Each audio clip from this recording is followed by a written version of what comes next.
episode will feature the unsolved disappearance of 2-year-old Teekah Lewis from Tacoma, Washington.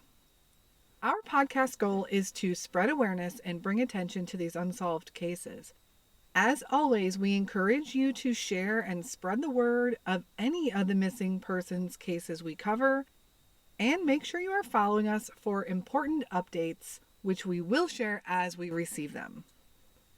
The cases of missing children really get me, not just because they are children, but because a little child, a baby, or a toddler in this case, cannot just disappear from a busy place without an adult playing a role in that. Sometimes adult cases are mysterious. They could be lost. They could have gotten lost. They could have chosen to leave on their own accord. They could have committed suicide, or they could have been kidnapped. There's just a ton of scenarios. In the case of a 2-year-old in a crowded place, another person had to be involved in this disappearance. On January 23rd, 1999, Teekah Lewis was an innocent, shy, adorable little 2-year-old girl. She was a mama's girl through and through. If another family member or friend even tried to hold her or came too close to her, Teekah would cry and scream. She only wanted her mom. She was a beautiful little girl with very distinctive features. She had a mixed ethnic background of Caucasian, Black, and Native American. Teekah's mother, Teresa Lewis, had 5 children in 1999. That cold winter evening in January, Teresa, her children, and some other relatives went to the Frontier Lanes bowling alley in Tacoma. It was league night, a Saturday night, and pretty crowded. Like many bowling alleys, this one had a small arcade, a bar, a restaurant area, and this Saturday evening in particular was super busy. Teekah had been playing a few yards away from where the family was bowling, at the foot of a video game machine, which was also only a few feet from a side door entrance. Teresa turned to watch her son bowl. After he bowled, she turned back to check on Teekah, expecting her to still be at the video game, and she was not there. Immediately, Teresa hurried over, still expecting her to be there. Maybe she had seen another video game that caught her attention, or something else that sparked her interest, but there was no Teekah. After a minute, Teresa became frantic and began calling Teekah's name. She even darted out the side door entrance, but quickly realized that door was way too heavy for a 2-year-old to push open. Teresa was especially frantic because she knew how shy Teekah was and how she would never just walk away from her. She would definitely not just wander off in a crowded place, especially where she couldn't see her mom. So now the family had joined in on the search, and they let the bowling alley workers know that little Teekah was missing. Interestingly, there are conflicting reports about what happened next. Some reports state, as does the bowling alley, that they made an announcement over the speaker system that a girl was separated from her family and for everyone to be aware and look out for Teekah. This makes perfect sense. This is absolutely what the bowling alley probably should have done. Except while researching this case, I found some conversations on Teekah's Facebook page from people that were at the bowling alley that night. Several of them said they never heard any such announcement, and if they had, everyone would have stopped what they were doing to find this child. In fact, one woman said as she left the bowling alley later on that evening, she saw police in the parking lot and knew something was going on, but she had no idea until the next day when she saw it on the news that there was a child missing. When the police showed up at the bowling alley, they began an immediate search of the area, including the roads nearby, just in case she had gone off wandering. But Teresa was positive that that wouldn't have happened since Teekah was so shy and reserved. Some reports show they even brought a search dog out that night, but the dog was unable to pick up a scent. Since Teresa was adamant that Teekah wouldn't wander off and must have been taken, the police began to stop and search each and every car as they left the bowling alley. They looked in the back seat, they had them pop the trunks, looking at every possible person. Now, I always say it's really easy for us to play armchair detective and say what police, the bowling alley, even the family should be doing in these cases. And constructive criticism is usually welcome as we learn from these situations and how they can be handled in the future when something happens. But in a lot of these cases, especially the ones in which years have gone by, we have to remember we weren't there. It's hard to say how it should have been handled differently. But with that in mind, there is a lot of discussion about the police activity that night. Some people did remember their trunk being searched, but others did not. Many have criticized the police for not putting the bowling alley on lockdown and checking everyone there before they could even leave. A day or two after the disappearance, a woman came forward with what would be the first tip in the case. She said she saw a dark red Pontiac Grand Am speeding out of the parking lot, going so fast, in fact, it screeched tires as it peeled out onto the road. She thought at first just some rambunctious teenagers leaving the bowling alley on a Saturday night, but as she was watching news reports the following day and thinking about it, she realized it might have something to do with Teekah's disappearance and called it in. Police put out a bolo, a be on the lookout for this dark-colored Grand Am, but turned up nothing.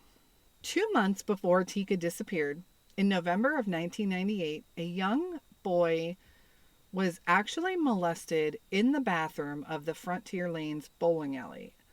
There was a description of a man, a Caucasian man with a beard, but other than employees saying he looked familiar to them and they had seen him in there before, they didn't know anything about him, including his name, and they didn't see him in the bowling alley again after that.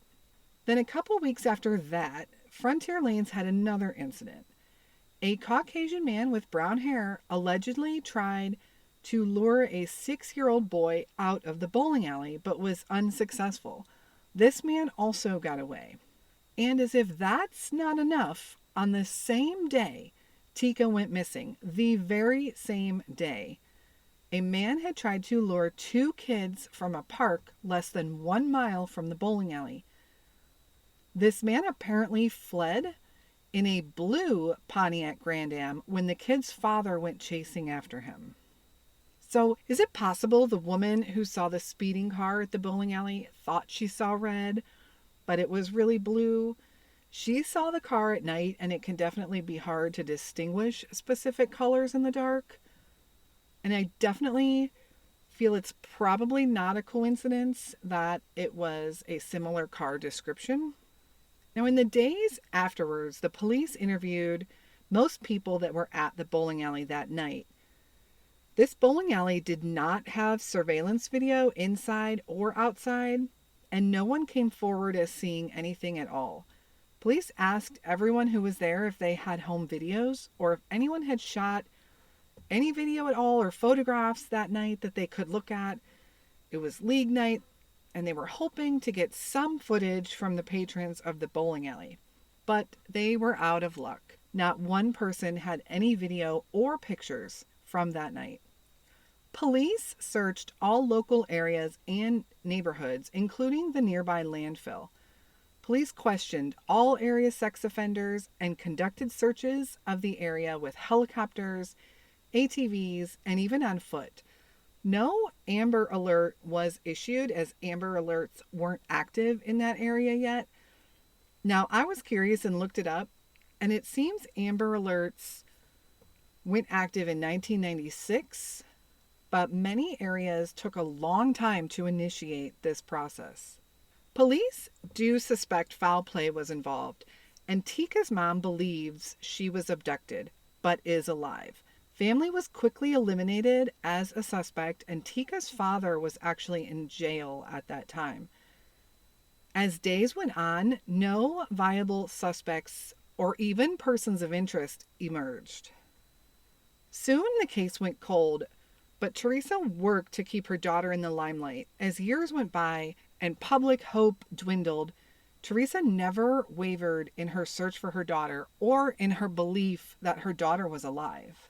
In January of 2020, a new cold case detective began looking over the case. He found an interesting interview that had never really been followed up on back in 1999, and he believes it could hold a key piece of evidence. One 17-year-old young man that is referred to just as John was at the bowling alley on the night of January 23rd. A few days after Teekah's disappearance, he saw a report of it on the local news and he recognized Teekah's face. He called the police and went in to make a statement. He remembered seeing a Caucasian man at the bowling alley with brown hair and pockmarks holding the hand of a little biracial girl. He remembered this man because this guy bumped into him and bumped him hard, shoulder to shoulder, almost knocking him over, and then kept going. He was in a hurry, and John just thought it was a father rushing his little girl to the nearby bathrooms. This man never said excuse me or anything, and John remembered him even though the place was so crowded because of that encounter and because he was so rude. When John saw Teekah's face on a TV news report, he recognized her immediately as the little girl he saw holding that man's hand. As the cold case detective dug further, he found another witness statement that came in a few days after the disappearance. There had been a reenactment held at the bowling alley, and there were several onlookers watching, as well as news cameras there. One person attending this event called in to report a suspicious man at this event. And guess what? They described this man as being Caucasian, brown hair, and having pockmarks. This cold case detective is certain that the description of pockmarks is key. If both witnesses thought this was a distinguishable feature, it must be an important clue. For some reason, these clues were never connected in 1999, which kind of baffles me that this info was never even put out to the public about this potential sighting. I just don't know how something that specific, especially two people reporting suspicious activity from a man with the same description.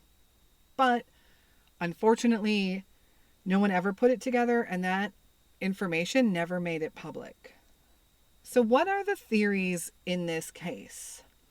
Theory number 1, Teekah was abducted by a stranger. This is the theory that police believe. The other suspicious reports coming in around the same time involving children and the fact that they ruled out family members leads them to believe that it was a stranger abduction. Theory number 2, Teekah was abducted by someone who knew the family. There is a theory that it was someone close to the family who knew Teekah and knew they would be at the bowling alley.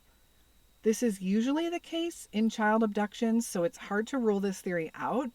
However, police have said time and time again they have no evidence pointing to anyone close to the family and no persons of interest that they suspect in this case. The police don't think this is a theory. However, as I said, statistically, it's generally someone that knows the child in a child abduction, so it's hard to rule this out, especially since we don't have any other concrete answers. Theory number 3, Teekah wandered off on her own. Let's face it, toddlers will be toddlers. But the personality of Teekah being so shy and the fact that she wasn't big enough to open a heavy side door make this pretty unlikely. Also, the fact that the area was searched so well afterwards, perhaps with even a search dog, and no sign of her was found. It is possible that someone was going out that side door and she was able to follow them and get outside while the door was open. But then what happened to her afterwards? Also, a lot of people might think at face value the family might have had something to do with it here, as that is also a common theme, unfortunately, in these type of cases. However, the police have completely ruled them out, and I can say through my research on this case, the mother has been a big advocate of finding Teekah and keeping her case out there. She seems sincerely distraught over the loss of her daughter, as much so today as she did in 1999. She has done countless interviews. She has been on different news reports throughout the years, newspaper articles, magazine articles. She has done everything she can. She does run a Facebook page dedicated to spreading the word of Teekah, and she's very active on that page, even as of current day. Teresa also recently submitted her DNA to a DNA database, hoping that one day in the future that could help solve this mystery.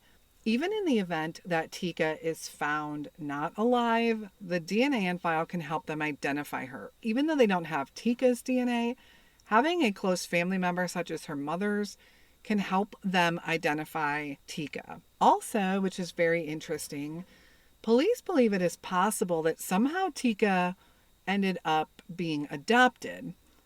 There is now a system out there where adopted children who are now adults, as well as adults who had put up children for adoption, can submit their DNA in hopes of reconnecting with their biological mother or child. It is possible that if this is the situation here with Teekah, that Teekah could submit her DNA and it could be matched up to her mother.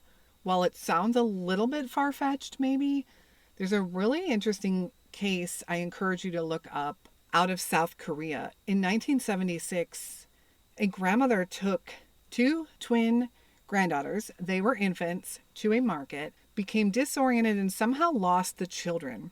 They located one of the children shortly thereafter, but they never found the other child. This mother searched and searched and searched for her child for years.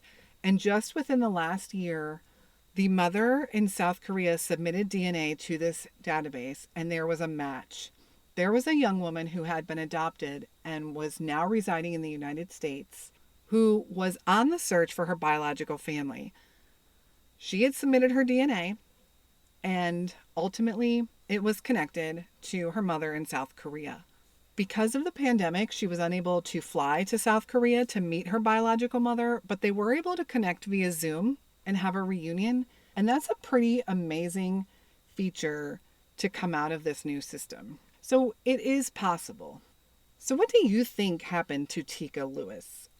Do you believe one of the theories, or do you have your own theory? Do you think Teekah could still be alive? If you have any information about Teekah Lewis, please call the Tacoma Police at 253-798-4721 or the National Center for Missing and Exploited Children at 1-800-THE-LOST. Teekah would be 24 years old today. She was only 2 years old when she went missing. Someone knows what happened at the bowling alley that night, and it's time to come forward. Please share this case and help keep it active in the media. Share this podcast or any articles that you may find on Little Teekah. Thank you all for tuning in to this episode. Follow us on social media for case updates and announcements, as we will share them with you as we receive them.